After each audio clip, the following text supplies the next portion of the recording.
like a Hellcat.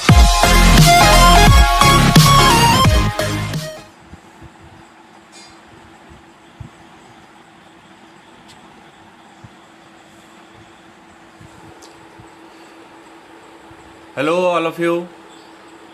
Hi. Good morning to those who are watching the video in the morning.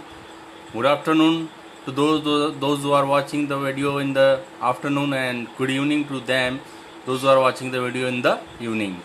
So all of you, very good morning. This is episode number 2. First episode of this lesson we have already made it, and now the second episode I am going to make today. Okay, the name of the lesson is, you know that the name of the lesson is India and the World. Okay, now I will start about the political condition of India during the early medieval period. What was the political condition? Political condition मतलब हम ये कह सकते हैं कि उनकी राजनीतिक दशा क्या थी उस समय medieval period में, भारत की पॉलिटिकल कंडीशन क्या थी, राजनीतिक कंडीशन क्या थी. तो अगर हम ऐसी बात करें कि अर्ली मेडिवल पीरियड की बात करें तो पूरा नॉर्थन इंडिया जो था वो बहुत सारे किंगडम्स में डिवाइड था, मतलब बहुत सारे राज्यों में विभाजित था. अब जो किंगडम्स थे, कुछ किंगडम्स ऐसे थे, या यही किंगडम्स के बारे में अगर हम बात करें तो ये एक दूसरे के साथ में कांस्टेंट कॉन्फ्लिक्ट यानी कि लगातार युद्ध की स्थिति में थे. क्यों? क्योंकि वो उनके किंगडम को एक्सपांड करना चाहते थे, बढ़ाना चाहते थे उनके राज्य को, इसलिए वो हमेशा कुछ न कुछ फाइटिंग वगैरह में रहते थे.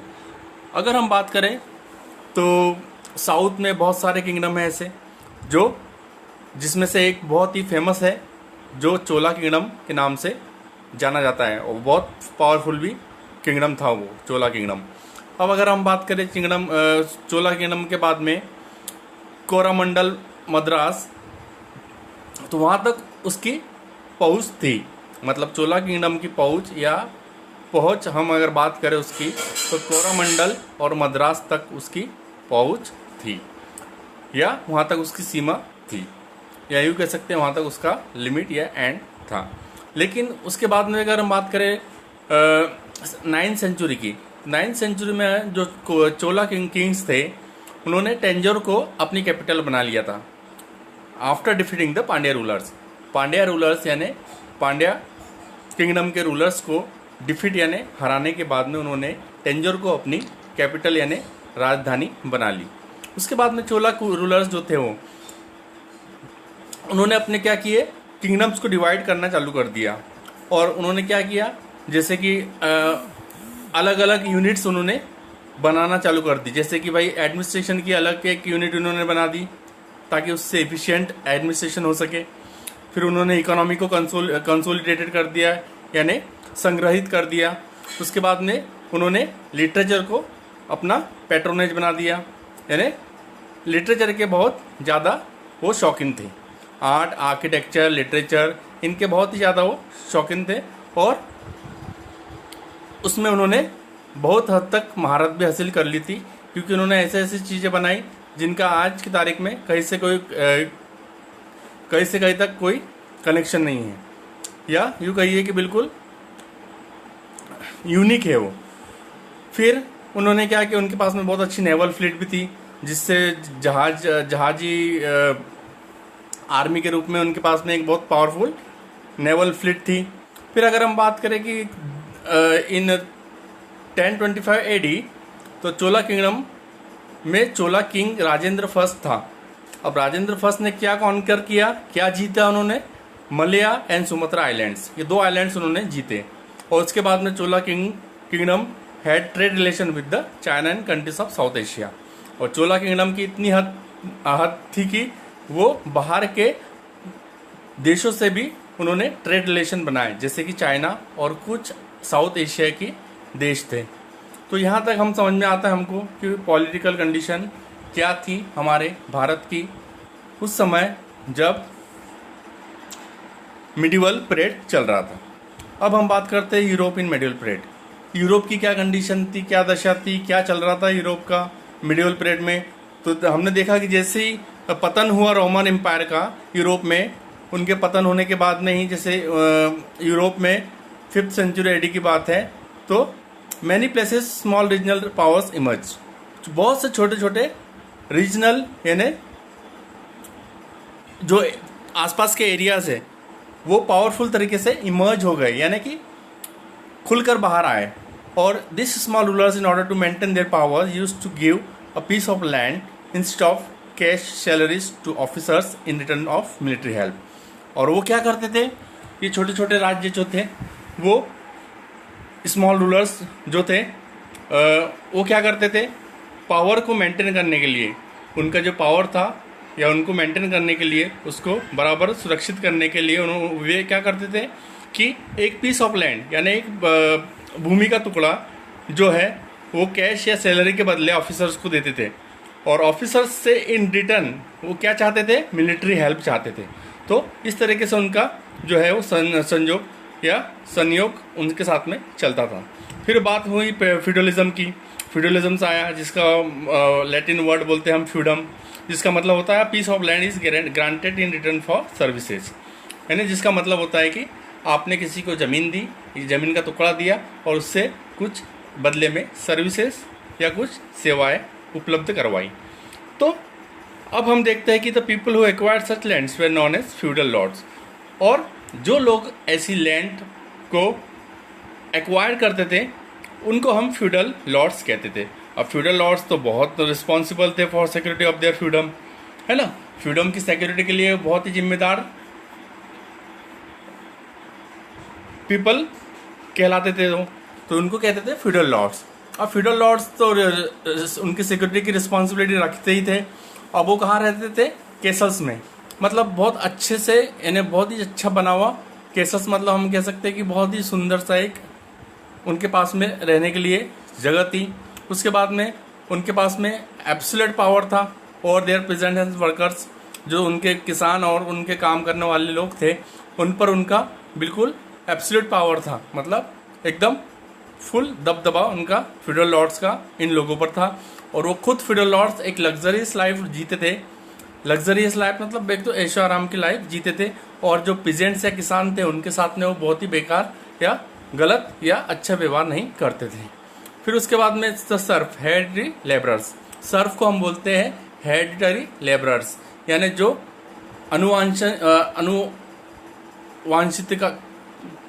अनुवांशिक रहते हैं, जो मतलब कहीं से लाए नहीं जाते हैं, बल्कि उनके जो फैमिली के मेंबर्स होते हैं वो उसी काम में रहते हैं और वो भी वही काम करते हैं, उनके बच्चे। तो इस तरीके से हम कह सकते हैं कि जहाँ उन्होंने जन्म लिया, जिन लेबर्स के यहाँ, उन्हीं का वो लेबर्स का काम कर रहे हैं, तो उनको हम कह सकते हैं कि ये एक प्रकार का Surf was the largest and lowest social group in the medieval European society. ये जो सर्फ का जो ग्रुप था वो बहुत बड़ा भी था और बहुत छोटा भी था सोशल ग्रुप के हिसाब से in the medieval European society में। तो इस तरीके की हालत हो गई थी उन लोगों की जो पीजेंट्स या वर्कर्स का काम कर रहे थे। अब they led a very miserable life, उनकी ज़िंदगी भी बहुत मतलब दयनीय थी। और could not raise their voice against the atrocities committed on them, और वो कुछ अपनी आवाज़ भी नहीं उठा सकते थे जो उन पर अत्याचार हो रहा था उस पर। तो ऐसी उनकी हालत हो गई थी। और फ्यूडल लॉर्ड्स तो बिल्कुल ऐशो आराम की ज़िंदगी जी रहे थे। उनको एक लैंड का टुकड़ा मिल गया था और उस पर ही वो अपना राज्य स्थापित करके इन लोगों पर अत्याचार करके खुद एक ऐशो आराम की ज़िंदगी जी रहे होते हैं। तो इस तरीके से उन्होंने सिक्योरिटी देना है फ्रीडम को और काम लेना है लेबर्स से, ये काम उनका था, और खुद की लाइफ आराम और ऐशो आराम से जीना था। तो ये उनकी कंडीशन थी यूरोपियन की उस समय मिडिवल पीरियड में। अब हम बात करते हैं राइज ऑफ अरब्स। अरब्स से हम समझ में आता है कि ये अरेबिया, वेस्टर्न एशिया में एक देश है। अब the Arabs of western Asia were divided into different tribes which were always at war with each other due to the absence of the central power. अब जो अरब थे वेस्टर्न एशिया के, वे क्या थे, उनका क्या हो गया था कि वो अलग अलग ट्राइब्स में डिवाइड हो गए थे और हमेशा क्या करते थे, वो एक दूसरे से फाइटिंग, वॉर और बैटल ये सब वो उनका होता था एक दूसरे के साथ में, क्योंकि उनके पास में कोई सेंट्रल पावर नहीं था, एक केंद्रीय पावर नहीं था उनके पास में, जिस कारण से उनको आपस में एक दूसरे से लड़ाई करनी होती रहती थी और वो छोटे छोटे राज्यों में या ट्राइब्स में डिवाइड हो गए थे। अब अगर हम 7th सेंचुरी की बात करें तो उस समय इस्लाम के प्रोफेट मोहम्मद जो थे, उन्होंने इस्लाम रिलीजन को प्रीच किया, मतलब स्प्रेड किया, फैलाया, और the United Arab tribes and the soon they became a political power, और उसके बाद में ही वो अरब ट्राइब्स एक पॉलिटिकल पावर में परिवर्तित हो गए। अब उसके बाद में क्या हुआ कि they conquer many parts of western Asia, उन्होंने बहुत से वेस्टर्न एशिया के भागों को जीत लिया था, जैसे कि Jordan, Syria, Iraq, Turkey, Persia and Egypt. और धीरे धीरे क्या हुआ कि अरब्स ने उन टेरिटरीज को भी कॉन्कर कर लिया या जीत लिया, स्पेशली जो नॉर्थन अफ्रीका और स्पेन तक जो जिसकी पहुंच थी। तो इस तरीके से उन्होंने काफ़ी कुछ कर लिया। अरब उन्होंने पहले अपने आप को स्मॉल ट्राइब्स, डिफरेंट ट्राइब्स में डिवाइड करके, उसके बाद में प्रोफेट मोहम्मद आए, उन्होंने अपना रिलीजन स्प्रेड किया, प्रीच किया, लोगों को सिखाया, समझाया, और उसके बाद में फिर इन्हीं लोगों ने अरब के कई यानी वेस्टर्न एशिया के कई पार्ट्स को अपने अंडर में ले लिया, जैसे कि मैंने नाम बताया अभी आपको। और उसके बाद में फिर टेरिटरीज को भी उन्होंने अपने अंडर में ले लिया, स्पेशली नॉर्थन अफ्रीका, और कहाँ तक पहुँच गए, वो स्पेन तक पहुँच गए। फिर this territories extended up to north western part of India. ये टेरिटरी, ये जो छोटी छोटी टेरिटरी थी, ये कहाँ तक पहुँच गए, फिर बाद में northern western part of India. अब हम बात करते हैं कि अरब्स। अब अरब्स क्या थे, वो तो एक एक्सपर्ट ट्रेडर थे, मतलब एक काबिल बिजनेसमैन जिसको हम बोल सकते हैं। अरब में वो गुण था अरब देशों के लोगों में, और उन्होंने क्या किया, पॉलिटिकल पावर का इस्टेब्लिशमेंट किया, यानी स्थापित किया, encourage the development of trade, और ट्रेड के डेवलपमेंट यानी उन्नति को उन्होंने इंकरेज यानी बढ़ावा दिया। Soon the Arab were trading with, और बहुत ही जल्दी अरब किन के साथ में ट्रेडिंग करने लग गया, India, China, Europe, eastern and western Africa. Trade had made the Arabs rich and they used the wealth for the development of art, science and literature. Trade ने अरब को अमीर बना दिया था, और उसने उस पैसे से किस चीज़ का डेवलपमेंट किया, आर्ट, साइंस और लिटरेचर का। उसके बाद में उन्होंने अरब ने नॉलेज जो उन्होंने गेन किया वो उन्होंने फैलाना चालू कर दिया, which they acquired from the countries with which they had trade relations to distant lands. और जिनके साथ में उनका ट्रेड रिलेशन था, वहाँ से उन्होंने नॉलेज एक्वायर करके उस नॉलेज को उन्होंने अपने अलग दूसरे कंट्रीज़ में स्प्रेड कर दिया, या फैला दिया, या बढ़ावा दिया उस चीज़ को। फिर the ancient Greek and Indian scientific work was translated into Arabic. जो हमारा एंशियंट ग्रीक और इंडियन साइंटिफिक वर्क था, जो हमारा वैज्ञानिक तरीके से और पुरातत्व ग्रीक का जो वर्क था, वो उन्होंने अरेबिक में ट्रांसलेट कर लिया, यानी उन्होंने अरेबिक भाषा में उसको परिवर्तित करके नॉलेज को हासिल भी किया और डिस्टेंस लैंड्स में उसको पहुंचाया भी। It is worth mentioning that the astronomical and mathematical knowledge of India reach the western countries through the Arabs.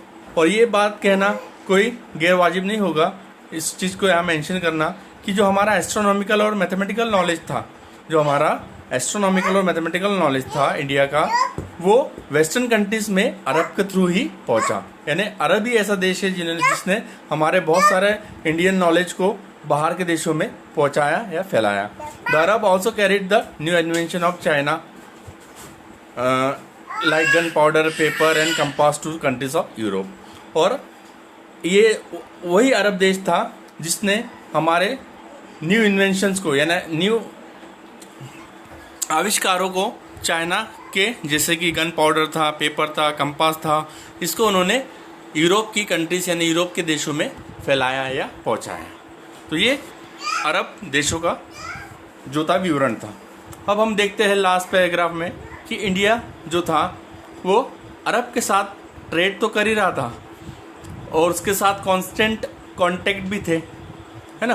तो her prosperity and unique culture attracted the rulers of the north west. अब जो हमारे पास में हमारी जो prosperity यानी संपन्नता थी और जो हमारा यूनिक कल्चर यानी एकमात्र ऐसा कल्चर था जो कहीं नहीं था, वो इन रूलर्स को उन्होंने अट्रैक्ट किया यानी अपने और आकर्षित किया। और फिर क्या हुआ 7th सेंचुरी एडी में कि अरब जो है वो came to India to as conquerors, और अरब भारत में आया और एक विजेता के रूप में आया। तो इन द बिगिनिंग अगर हम शुरुआत की बात करें तो पहले तो उन्होंने क्या किया, धन दौलत को लूट लिया। They attack to plunder wealth, यानी प्लंडर वेल्थ मीन्स रुपये पैसों को लूटने के लिए उन्होंने पहले अटैक किया इंडिया पर। उसके बाद में क्या किया, उन्होंने अपना एम्पायर इस्टेब्लिश कर दिया इंडिया में। और उसके बाद में the Turks become successful in this task and with this began the medieval history of India. और तुर्क देश ने फिर क्या किया, वो सक्सेसफुल हो गया इस टास्क में, है ना। और फिर इसी तरह से हम कह सकते हैं कि मिडिवल हिस्ट्री यानी जो मिडिवल हिस्ट्री का इंडिया में आगमन हो गया। तो इसी तरह से हम कह सकते हैं कि अरब देशों ने हमारे देश से बहुत सारी चीज़ों को जो हमने इन्वेंट किया, जो हमारे पास में नॉलेज के रूप में था, जो हमारी किताबों में लिखा था, जो हमारे पास था, केवल जो कल्चर हो या कोई ऐसा कल्चर के अलावा वेल्थ थी हमारे पास में। तो बहुत सारी चीज़ें थी जो अरब देश ट्रेड के रूप में ट्रेड करने के लिए आए जरूर थे, लेकिन यहाँ से उन्होंने बहुत कुछ लेके गए और इस तरीके से मिडिवल हिस्ट्री का आगमन या शुरुआत हुई। तो here we ends the lesson India and the world, chapter number 1 of MP board syllabus. So in the last I would like to tell you that please like and share the videos as much as you can, and also subscribe it. For subscribing you have to click on the red icon. Okay, thank you all of you. Good night, Shabba Khair, have a nice day. Thank you very much for sharing and liking my videos so much. This liking of yours giving me a lot of motivation to create a lot of like these videos. Thank you very much.